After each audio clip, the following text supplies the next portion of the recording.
आपने भी कई बार घर में वेजिटेबल मंचूरिया बनाया होगा मगर रेस्टोरेंट वाला टेस्ट, टेक्सचर और कलर नहीं आया होगा। तो आप बिल्कुल भी चिंता मत करें, आज की रेसिपी अगर आपने पूरी देख ली तो आप भी प्रोफेशनल शेफ़ बन जाओगे हमारी तरह। तो हम पेशे से प्रोफेशनल शेफ़ हैं, तो आपको भी हमारा प्रोफेशनल होने का फ़ायदा ज़रूर मिलना चाहिए। तो कैसे हो मेरे खाने के शौकीन दोस्तों, मैं हूँ शेफ़ वीरू, स्वागत है आपका मेरे किचन में। तो आज हम बना रहे हैं आपके लिए बहुत ही आसानी से बनने वाला वेजिटेबल मंचूरिया।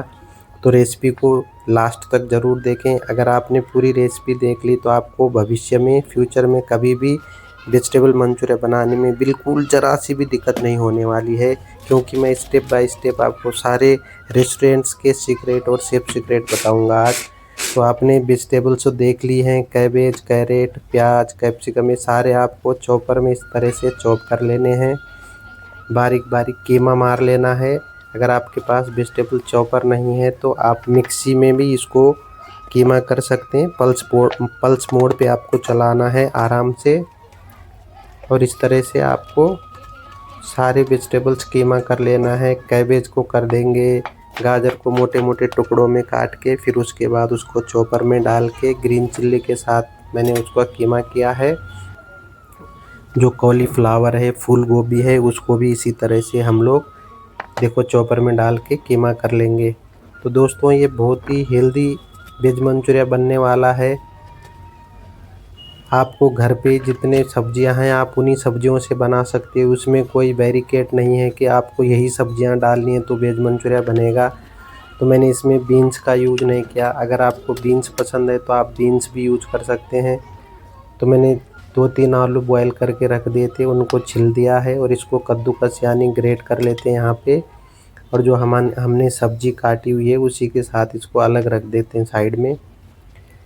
और सारी वेजिटेबल्स की चॉप कर लेंगे, जैसे शिमला मिर्च हुई, आपका जो गार्लिक है उसको चॉप करेंगे, अदरक को चॉप कर लेंगे, उसके बाद ग्रीन चिल्ली को चॉप कर लेंगे। तो सारी वेजिटेबल्स को 1 बाय 1 यहाँ पे चॉप कर लेते हैं।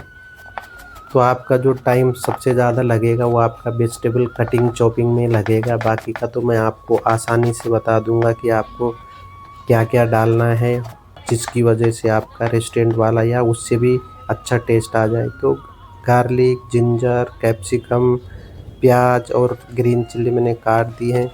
सारी सब्जियों को एक बड़ी परात में डाल देंगे ताकि मिलाने में आपको आसानी हो। तो सारी सब्जी डाल दी मैंने बड़ी परात में। 2 चम्मच नमक डाल देंगे स्वाद और स्वास्थ्य के अनुसार।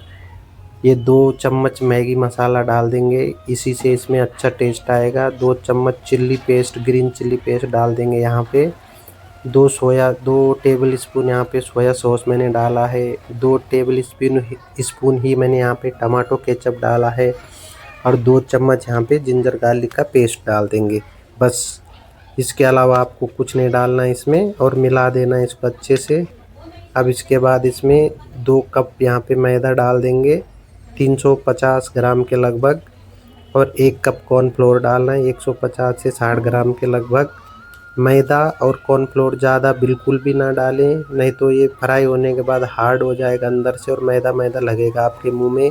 और जो आप वेजिटेबल मंचूरिया के लिए सॉस बनाओगे, वो सॉस, ये जो मंचूरिया के बॉल्स हैं वो बिल्कुल सॉस को ऑब्जर्व नहीं कर पाएंगे, क्योंकि मैदा अंदर से हार्डनेस कर देगा इसको।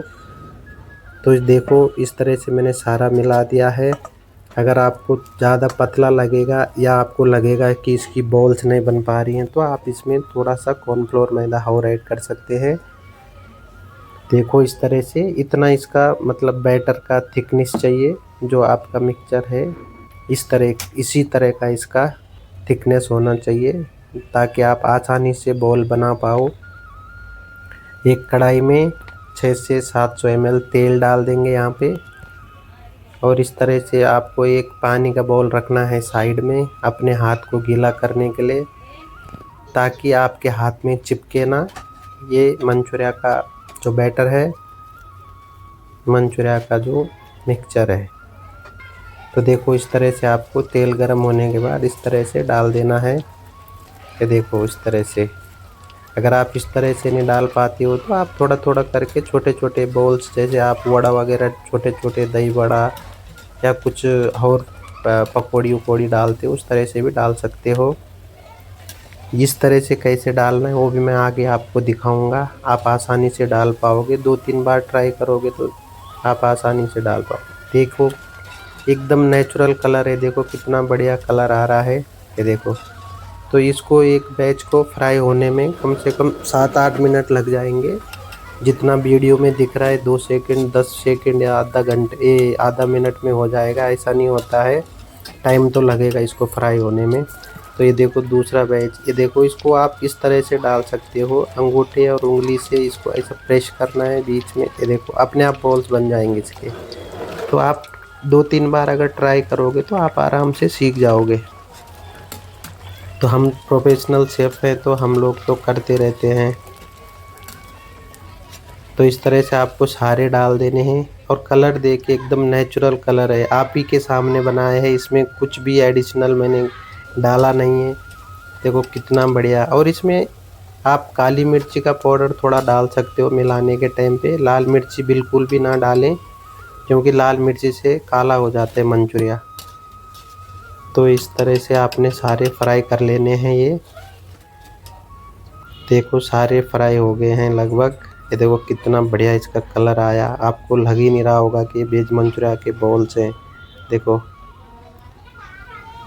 तो चलो अब हमने स्प्रिंग ऑनियन और जो धनिया पत्ता था वो भी चॉप कर लिया है इसी बीच में।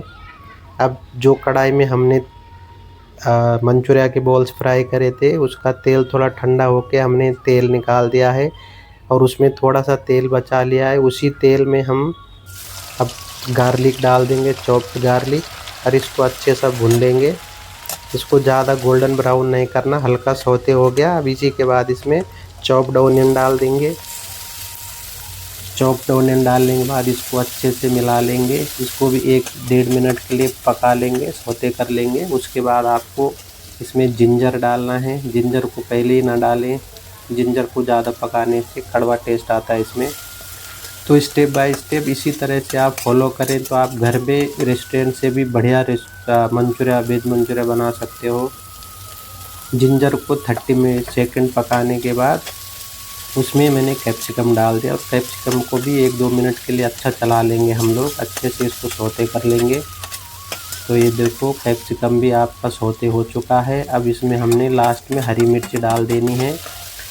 हरी मिर्ची को पहले मैंने इसलिए नहीं डाला क्योंकि तेल में अगर मिर्ची फ्राई होगी तो उसका जो ओरिजिनल टेक्सचर है, टेस्ट है, वो आता नहीं। अब नमक स्वाद और स्वास्थ्य के अनुसार 2 बड़े चम्मच मैगी मसाला फिर यहाँ पे डाल देंगे और सोया सॉस 2 चम्मच, विनीगर भी 1 से 1.5 चम्मच, ग्रीन चिल्ली सॉस 2 बड़े चम्मच, और इसको अच्छे से मिला लेंगे। और टमाटो केचप भी 2 बड़े चम्मच यहाँ पे डाल देंगे। अब देखो आप ओरिजिनल कलर देखो इसका, मैंने कुछ इसमें कलर ऐड नहीं किया, सिंथेटिक कलर यूज नहीं किया, आर्टिफिशियल कुछ नहीं है इसमें, आप खुद देख लो। इतना बढ़िया कलर टेक्सचर। अच्छे से भुनने के बाद मसाले को इसमें 300 ml 350 ml पानी डाल देंगे क्योंकि हमारा मंचूरिया बहुत ज़्यादा है तो हमें सॉस ज़्यादा चाहिए। और 1 से 1.5 चम्मच कॉर्नफ्लोर लेंगे और उसको पानी में घोल देंगे। पानी में घोलने के बाद इसको जब सॉस उबल जाएगा तो धीरे धीरे करके डालते रहेंगे, मिलाते रहेंगे, डालते रहेंगे, मिलाते रहेंगे। कंटिन्यू इसको चलाते रहना है, बिल्कुल भी छोड़ना नहीं है, नहीं तो लम्स पड़ जाएंगे कॉर्नफ्लोर के। और आपको थिकनेस ज़्यादा एकदम थिक भी नहीं रखना क्योंकि ये ठंडा होने के बाद और ज़्यादा थिक हो जाएगा। तो थोड़ा ही डालना है आपको, 1-1.5 चम्मच। और क्वांटिटी मैंने सब्जी का जो बताया था 500-600 ग्राम कैबेज थे, 200 ग्राम 150 ग्राम गोभी था, आलू थे, तो सारे कम से कम 700-800 ग्राम के लगभग था। तो मैं ज़्यादा बना रहा हूँ, मतलब मैं 3-4 पोर्शन या 5 पोर्शन के लगभग बना रहा हूँ। तो स्प्रिंग ऑनियन डाल देंगे इसमें, धनिया पत्ता डाल देंगे। देखो कितना बढ़िया कलर दिख रहा है, इतना प्यारा कलर, एकदम रेस्टोरेंट से भी बेहतर। अब आधा सॉस मैं यहाँ पे निकाल देता हूँ। आधा सॉस निकाल दिया मैंने बाउल में क्योंकि मंचूरिया ज़्यादा है, एक ही बार में कढ़ाई में नहीं आएगा। तो आधा मंचूरिया डाल देंगे इसमें और इसको अच्छे से मिला लेंगे इस तरह से। तो देखो आपको इस तरह से मिलाना है प्यार से इसको, ज़्यादा इसके अंदर करछी को डुबाना नहीं है, मंचूरिया टूट सकता है। तो हमने घर पे बनाए मंचूरिया, एकदम कड़क नहीं, एकदम सॉफ्ट मंचूरिया है। आप खाओगे तो वो बताओगे कि हाँ भाई इतना सॉफ्ट था मंचूरिया। तो एकदम सॉफ्ट है, इसमें कोई कड़क नहीं, अंदर से हार्ड नहीं है। मैदा कॉर्नफ्लोर हमने लिमिटेड क्वांटिटी में डाला है। तो देखो अब लास्ट में इसको गार्निश कर देंगे स्प्रिंग ऑनियन से और धनिया पत्ता से। ये देखो तो एकदम तैयार हो गया बनके। तो इसी तरह की रेसिपी देखने के लिए दोस्तों मेरे चैनल को सब्सक्राइब ज़रूर करें, कमेंट करें कैसी लग रही रेसिपी, अपने दोस्तों के साथ शेयर करें। जय हिंद, जय भारत, थैंक यू।